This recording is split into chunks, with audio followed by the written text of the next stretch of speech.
I would have like 2K followers. I would chat up with so many. Oh my God, are you fucking kidding me? Your attention span is fucked. You probably don't even realize how many times you check your phone a day. The average human checks their phone. How many times do you think? 10 times a day? 25? 30? 40? 58.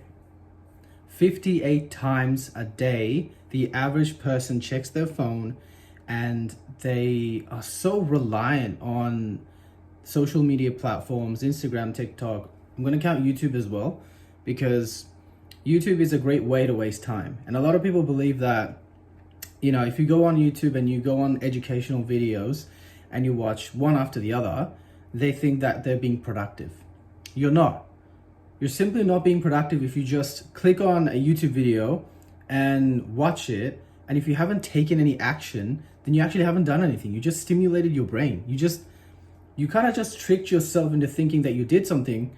In fact, you actually didn't achieve anything. In this video, I'm going to be including a few actionable steps that I want you to take in order for you to basically reduce the amount of hyperstimulation that you get from all these different platforms.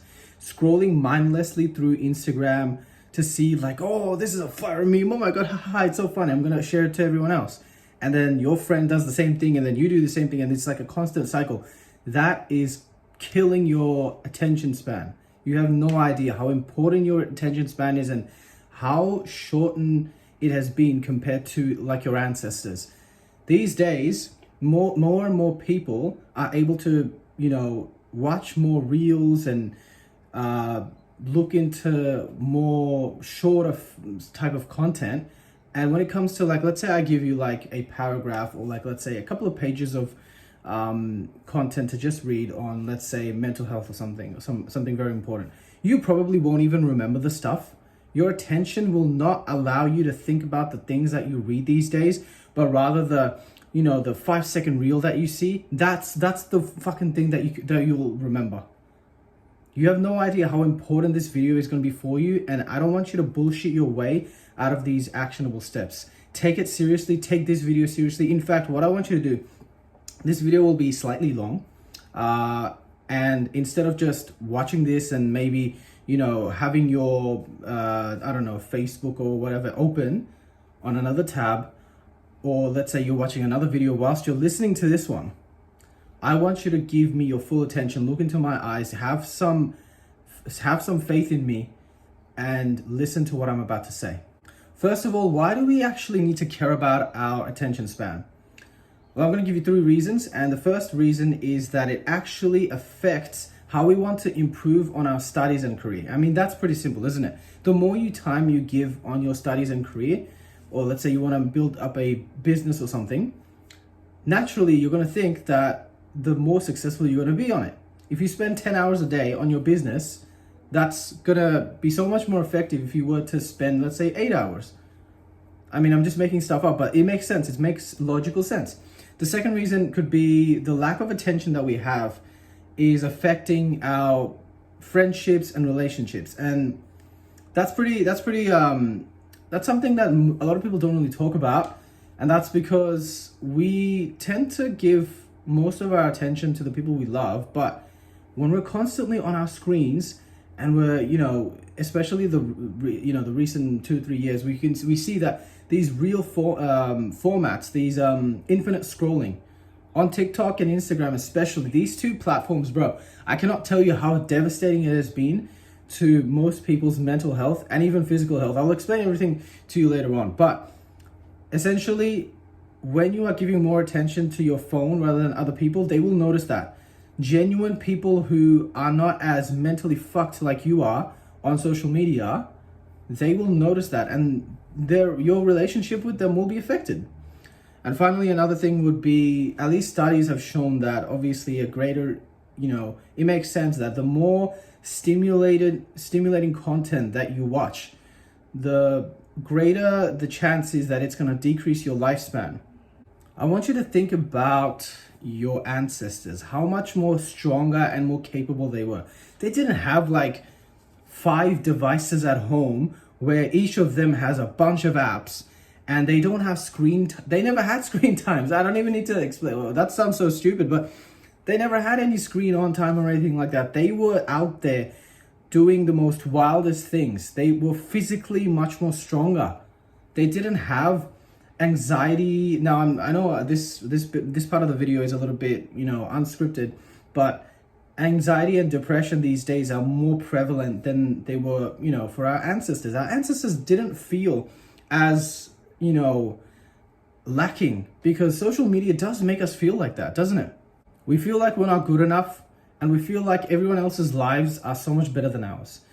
But one thing that you need to realize before I give you some of these actionable steps is that it's really a fabricated life that's been shown on any sort of social media platform. Right now, just for example, I'm making a YouTube video, right? I'm not telling you or showing you my personal life, at least not yet. I will be revealing more and more things, and I'll try my best to, develop a story that's going to be more relatable to you, because that's what's important to me. I want to connect to other people about these problems and then give advice that's going to genuinely change your life. But anyways, one particular thing that I wanted to talk about is how you get a sort of instant gratification and a huge dose of dopamine when you use social media, and why this is affecting your overall health. If someone were to ask me, how can you be more successful or become more rich? And I had to answer in one sentence, and that would basically be to restrict the amount of dopamine that you get every single day. Literally that is the number one thing that you got to do in order to make any kind of progress, bro. Any sort of, let's say you want to do well in a test, you want to pass uni, you want to get a new job, you want to develop a business, you want to, invest in stocks, whatever. You want to put more time into it. You got to reduce dopamine. And that's the number one thing that you get when you're constantly on Instagram, TikTok, YouTube. And this has a huge relationship between our attention span and our productivity. And I'm going to explain you right now one particular thing, and that's notification. Now, we obviously know that having notifications on our phone is pretty detrimental to our attention span, because when we get that, update, let's say someone messaged you, someone liked your post, you got 100 likes, oh my God, you're so significant. We get a significant amount of dopamine just from that, bro. Someone messaged us back that we kind of like, and we instantly go, oh my God, I gotta reply to her. Oh my God, what is she gonna say? And then she doesn't reply for like 5 hours or something, or she doesn't reply ever, for example. Notifications, a lot of people, especially on YouTube, will tell you to just turn them off, or they might just guide you to like a Chrome extension on your PC, or they might just tell you like, oh bro, just download this app, download the Forest app, put it on 1 hour, and then you'll grow a tree, and then you can compare your tree with others. Oh my God, that's so cool. All of that stuff, I can assure you, is absolute garbage. That advice is garbage. What you need to do is actually develop your willpower. And to do that, what I want you to do, this is your first actionable step. Have all of your notifications on, every single one of them, including the sounds as well. Have all your notifications on, all the apps that you have downloaded, and do not delete them. Have them on. Put your phone next to you when you're working. Maybe have some headphones on for so you don't actually have to constantly hear the sound, or maybe just put it down. You can mute your phone, that's fine. But you should obsessively look at the notifications, but do not open them. Now, you might be thinking, oh bro, I tried this. I was working for, let's say, 2 hours or something straight, which I highly doubt you've done that, because your attention span is that fucked. And let's say you just checked your notification. Let's say you checked your phone 20 times, for example. That is still better than checking 50 or 40 times. This is a skill, bro. You don't need, your fucking ego is gonna tell you like, I still check my phone, this doesn't work, oh, this is bullshit, I'm just gonna delete all my apps. But then when you delete all the apps, you're gonna come back later on anyway. I'm not trying to sound pessimistic, but that's literally what's gonna happen. It happened to me. The next thing that we're gonna be discussing about is loneliness. More specifically, social media induced loneliness. So Essentially, when you look at other people's posts and you see their friends and families together in some kind of holiday, you inevitably kind of just compare yourself with them. It's kind of like this instinct that we have is to just compare ourselves. Obviously, a lot of people will tell you that, comparison is the thief of joy. You should never compare yourself with others. Only compare yourself with yourself. It just doesn't work, bro. When you're so, when you're hyper stimulating with all of this content, you're looking at other people's posts so many times, you're liking them, you're messaging everyone else, but you don't have any genuine friends in real life. I know I used to, be a victim of this myself. I used to not have any genuine friends. I would, back in like 2019, 2020-ish, I would straight up have like a lot of followers, let's say around 1 or 2K, but I would only genuinely have 1 or 2 people as my, real life friends. But even then, the friendships wasn't that genuine, but that's another story. The way to cure loneliness is literally to walk.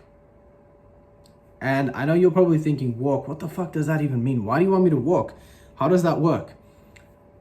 I'm going to give you an actionable step right now. And that is to go for a walk, like literally right now. Drop everything that you have, even if it's important at the moment. If it's like, you got some kind of deadline, then fair enough. But go for a fucking walk, bro. Go for a walk in, let's say, near your street. Go to maybe some area that you've never been into in your suburb or something like that. Maybe if you want to be very ballsy, go to another, suburb or like some city, whatever. Anytime you see someone, let's say walking, or they're probably like sitting down on a bench, say hi to them, shake their hand, talk to them.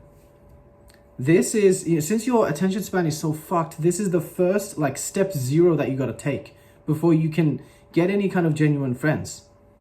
We got to get you into this flow state. I know that it might sound a bit difficult, right? Let's say you're typically an introverted person. I know I am. It's hard for you to go outside and then just say hi to someone and then start speaking to them, introducing themselves and what you do. It can be a little bit daunting, isn't it? But for you to get into this social flow state where you kind of just go outside and you see a bunch of people in a park or something and you start talking to everyone, you kind of like, kind of make friends with them. You know what I mean? The truth is, if you don't actually start making a move on someone, whether it's through friendship, you want to be friends with someone, or you want to, start a relationship with a girl, you will not make any progress if you do not start from step 0, and that is to just go for a walk. If you stay the thing is, the majority of us are sitting down on our crusty computer chair most of the day, and not outside doing other things. I know to a lot of people, who work on computers and stuff, they have to be on their seat for 8+ hours a day. Fair enough. But you should, in order for you to improve your attention span, you need to go outside and start talking to people. The final thing that I'll be discussing is how social media and inevitably how our attention span is affecting our physical health. And not a lot of people talk about this bit, except for, like, let's say the genuine eye strain that you get when you're, looking at the blue light across on your screen when you're, laying down, because that's what most people do, right? The first thing that they do when they wake up is check their phone, check all the notifications, and they also finish up by replying to everyone, or let's say looking at Insta Reels and stuff like that, and then going to sleep. These two are the worst ways you can start off your day and end your day. But also this affects our sleep, diet, and even our physical exercise. We got to improve on this. And to do that, we need to not necessarily just delete these social media platforms. That's not going to help. Like I said just previously, deleting your apps doesn't actually solve the problem, because what you need to do is you got to develop your willpower. If you're a normal person who's not addicted to social media platforms, and let's say you go for a walk in the city, you will see a lot of people with like their postures, kind of like their head is kind of like, like that, their neck, their shoulder is kind of like, moving forward. They're showing very, uncomfortable body language almost, even though they're not even speaking to anyone. They're just going outside, bro. These like I like to just call them gamers because that's literally what they are. They're gamers. They, if you're sitting on a computer, I'm not even speaking about a phone. Of course, a phone, if you have your phone like this and you constantly like lean forward like that, you're not gonna have like a confident body language, a physique that you're gonna be proud of. Obviously not. If you don't want to be one of those people, then you need to start taking care of your physical health, obviously. But since this video is more linked to how much social media you use, you need to start taking this action that I'm about to tell you. And this action is not necessarily, go do a 2-hour workout, start training abs, take care of your diet, stop having so much sugar. That's not a part of this video. Instead, what I want you to do is on your schedule, let's say create one if you don't have one, or on your existing one, I want you to create one blocker. And in that blocker, let's say 15 minutes, 25 minutes, 35 minutes, even 45 minutes, include that time to just check anything on your phone, every single social media platforms, reply to your messages, look at other people's posts, everything. Give your full attention to that. Do not claim. I know a lot of people, what they do is they like to claim that they're working by having Instagram open on one page, and let's say their computer here, and they're like just typing mindlessly, but they're not actually producing anything meaningful. That's not working. A lot of people say like, bro, I'm multitasking. I'm multitasking, bro. I'm such a multitasker. Bro, you're not. You're just coping. You're not actually doing anything productive. That is not being productive. Set one blocker on your schedule and just spend that amount of time just looking on Insta. For you, if you really wanna, if you're super addicted, you might wanna include 2 hours. But the idea is for you to reduce your screen time and increase your attention span. Of course, increasing your attention span includes going out, talking to people, showing eye contact, better body language, etc. All those practices, those are important, and I've kind of just briefly went over it. But what's more important is for you to decrease the amount of screen on time you have. So create this schedule, actually really commit to it. The idea isn't that you gotta hit the 45-minute mark. Let's say you only get 5 messages a day instead of like 50 like other people do. Your idea is to decrease it as much as possible. The schedule doesn't, let's say you have a 45-minute schedule on for this particular blocker, and after checking your messages and everything, it's only been 15 minutes. Don't try to increase it by watching other stuff, bro. If you only spend 15 minutes out of the 45-minute blocker, spend the rest of the time doing something else. Just stay very vigilant about what the activities that you're doing. And even maybe this could be like a side task that you might want to do. And that's just count the number of times you check your phone. And do this every single day, and you'll realize that you're going to go from, let's say, 60 times to 50 times to like maybe 10 times a day you're checking. And that's very good. It's good that you don't check your phone so many times, because that just shows that you have greater attention span. That's going to help you in, developing your career, studying more, being more proactive daily. So that's pretty much the entire thing that I wanted to cover of, how your attention span is fucked and what you can potentially do to improve it. Of course, there's so many other ways you can improve it. I would suggest you to just research it on your own. And yeah, that's pretty much it. Thank you for watching, and please subscribe if you haven't. If you liked my video, give me a thumbs up, and I'll see you next week.